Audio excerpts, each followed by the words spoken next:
Well, good morning, peeps. Welcome back to the channel, GavTrav Ostraya.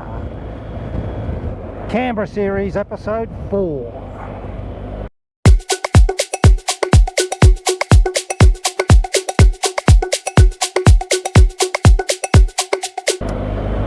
We're currently on our way to Scrivener Dam. We had a lot of rain yesterday, so I'm hoping the old spillway is doing its thing. So here's Scrivener Dam on the left. Scrivener Dam, and there's not a drop coming out of it. Are you serious? Oh, maybe. Just maybe. Let's go and have a look.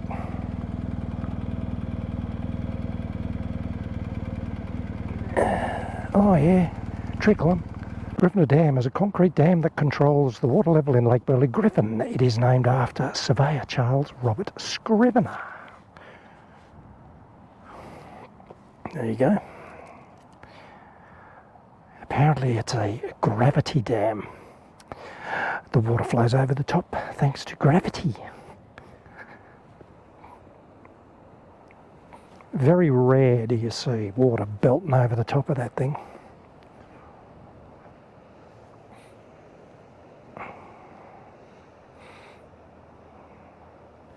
So that's Scrivener Dam. In the background is the Arboretum, but you all knew that. Now if we pan to the left, that's the National Zoo and Aquarium. Alright, let's go and have a look at Governor General's place.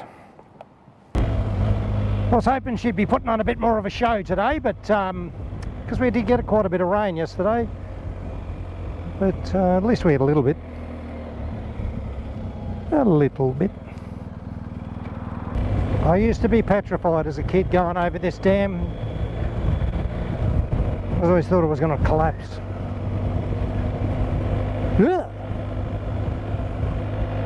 So up here on the left is the entrance into the National Zoo and Aquarium. As I said earlier, it is spectacular in here. Well worth the money. Again, like those, a lot of things you wouldn't do it twice, but it's well worth doing. Here's all the cutouts. We can't afford the animals, we just have the cutouts and drive through here and look at them. That'll do. So that's the back of Scrivener Dam.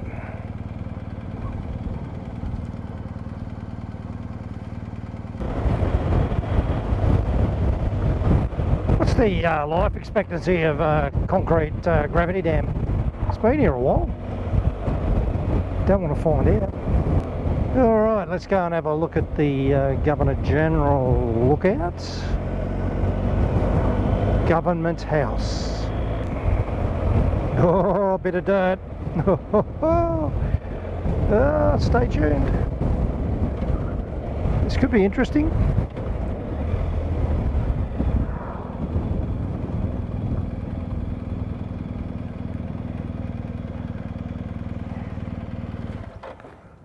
Piece of cake.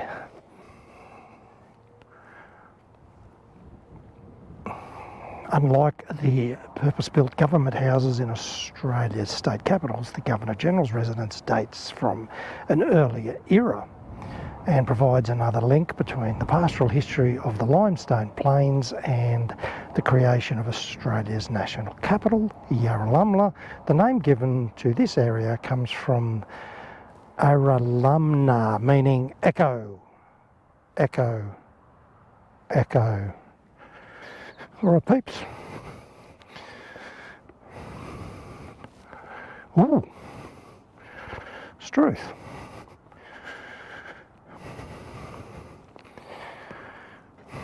Government House.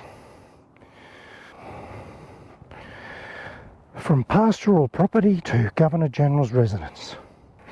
So we'll go around the corner to the entrance and drive up there, pretend we're the Prime Minister the other day. Alright peeps, this is the driveway to Government House,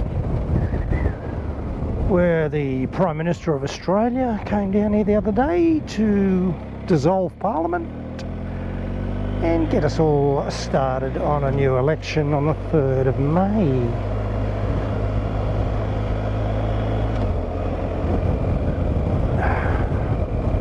Quite pretty.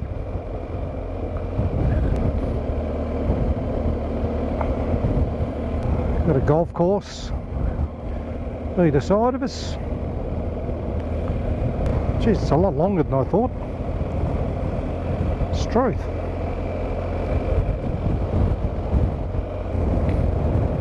No doubt there'll be a few cameras on us. Best behaviour, Colin. So there you have it, peeps, the entrance to Government House.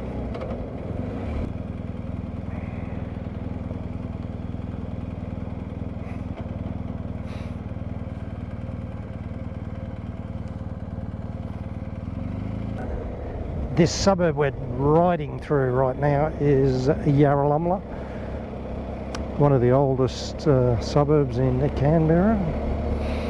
One of the only suburbs that sits on the edge of the lake, with some of the only water frontage houses, I think, except for Kingston Foreshore, but they're all units. So these properties along here on the left are the only few that have the lake frontage. Look at that.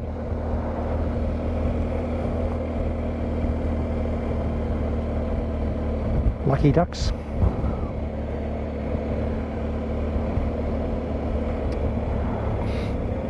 So I'm going to do there's a dog park over there, it's very popular. Going to do a quick lap through Weston Park. Weston Park is where a lot of the presentations for sporting groups happen. Barbecues everywhere. It's beautiful. It's named after the dude that started that nursery over there back in the day, something Weston, can't remember his first name.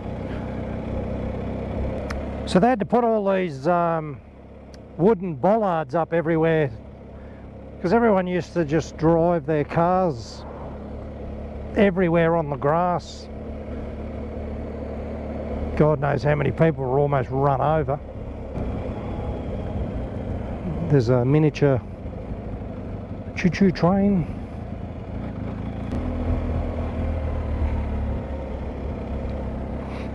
Putt-putt, mini putt-putt. The rowing goes on over there.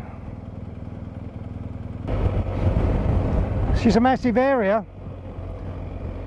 It's beautiful down here. If you've got a kayak or any sort of little boat, this is the best spot to go in, just down here at a little beach. And you go in here and go to the left and you can paddle around to the Government House, have a look at it from the water. It's even prettier.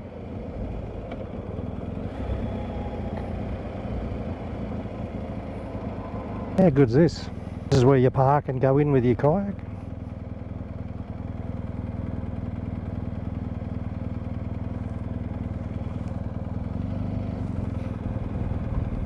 All right, we're gonna head over to Duntroon and the lookout there. Destination Duntroon. Chinese Embassy on the right.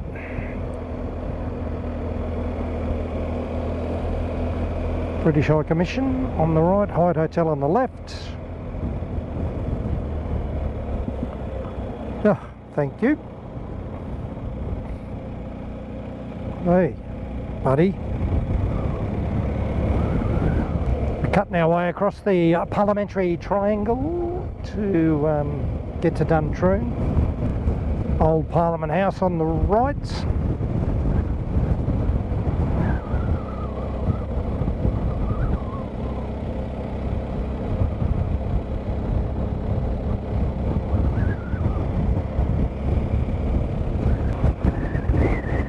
Not a very, wouldn't call it a magnificent day today, but at least it's not raining. All the Greek flags are up. Something going on in Greece? I'm not sure. Let's find out. The entrance to Duntroon, the Officer Training Academy. See the red brickwork there on the left? My dad did that. Good on you, Dad.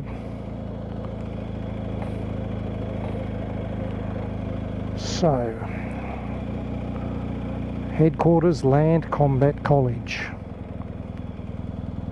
Officer Training. Oh, there's the marching ground there. Ooh.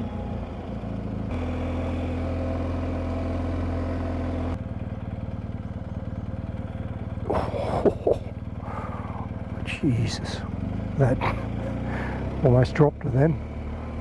Hey.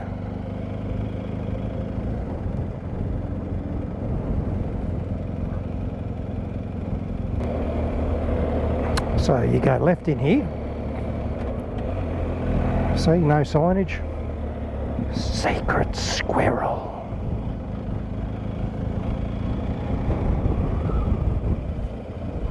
Go down here. Left up here.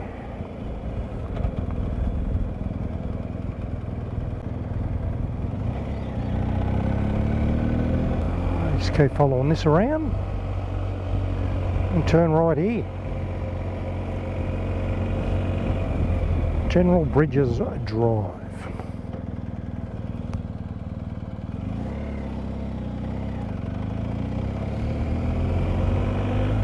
Share the road, buddy. Mount Pleasant Lookout. So, this is one of Canberra's biggest secrets, this one.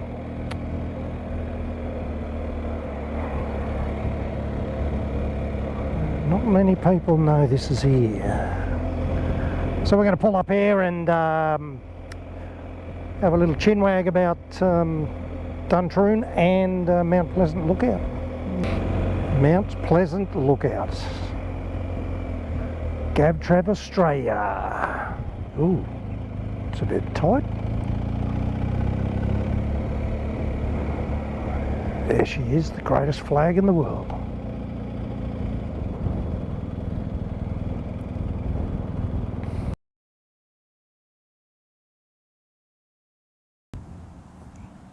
Still can't stop looking at it.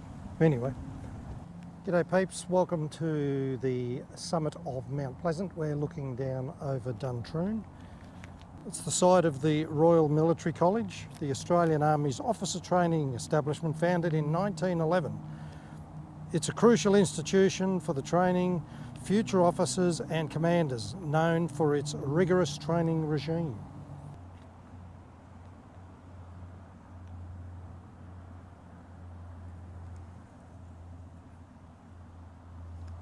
As I said earlier, this is the first time in my life I've ever been up here, and it's a bit of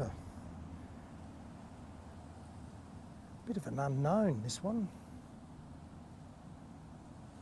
Korea, Malaysia,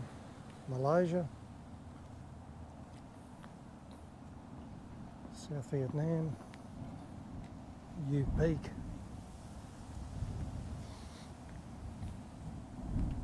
Royal Regiment of Australian Artillery. Well, it's all about the guns behind us. Yeah, not easy to find this one, but you have to go into Duntroon.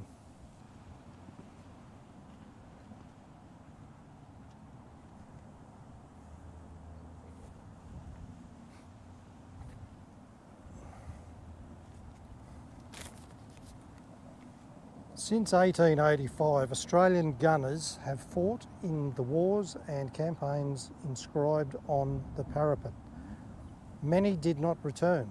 This memorial was erected in their honour and was unveiled by Her Majesty the Queen, Captain General of the Royal Regiment of Australian Artillery on the 9th of March 1977 during her Silver Jubilee visit.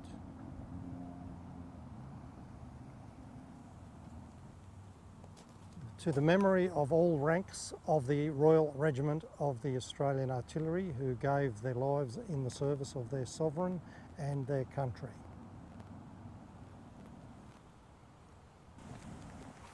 The city takes shape. Separating the city's functions was an important part of Walter Burley Griffin's plan for the national capital. Directly below is the defence complex at Russell. The commercial city centre is further to your right. Behind the trees across the lake are the national institutions. The dominance of Parliament House is maintained for all time, with all the buildings required to stand below the height of Capitol Hill. Punctuating the view ahead is the Australian American Memorial, built in 1954, financed by the Australian public. The 73-metre aluminium-clad monument commemorates American service personnel who assisted in the defence of Australia during World War II. The column is topped with a bronze sphere surmounted with an American eagle, its wings spread in a V for victory. Looko was affectionately referred to the landmark as Big Ears or Bugs Bunny. Well, it seems a bit rude.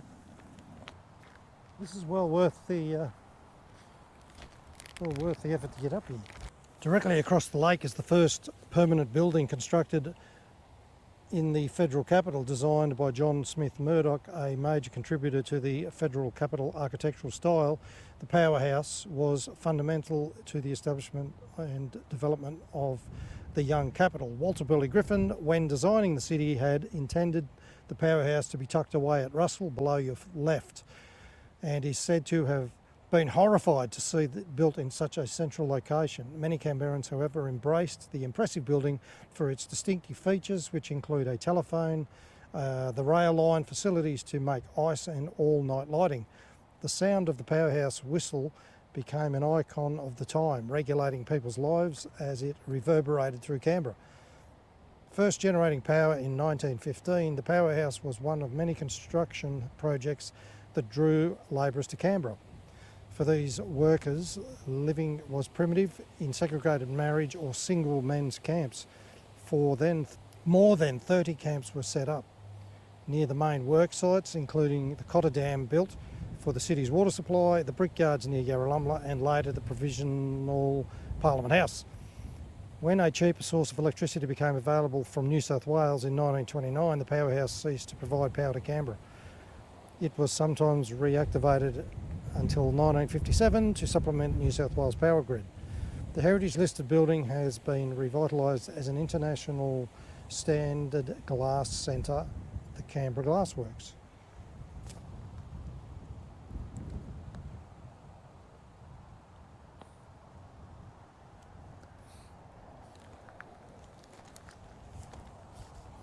Well, there you go, peeps.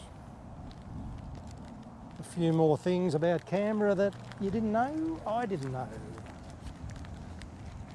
Well, I hope you've enjoyed this one. This is episode 4 of the Canberra series. We've got one to go. We'll be heading out to Lanyon Homestead on the outskirts of Canberra. Blundell's Cottage, just down here on the edge of the lake. That'll be episode 5. And we'll see what else we can come up with. But as I said, this place is quite special. Don't forget to subscribe. Give us a big thumbs up. Hope you've enjoyed this one, and we'll see you on the next episode. Bye for now.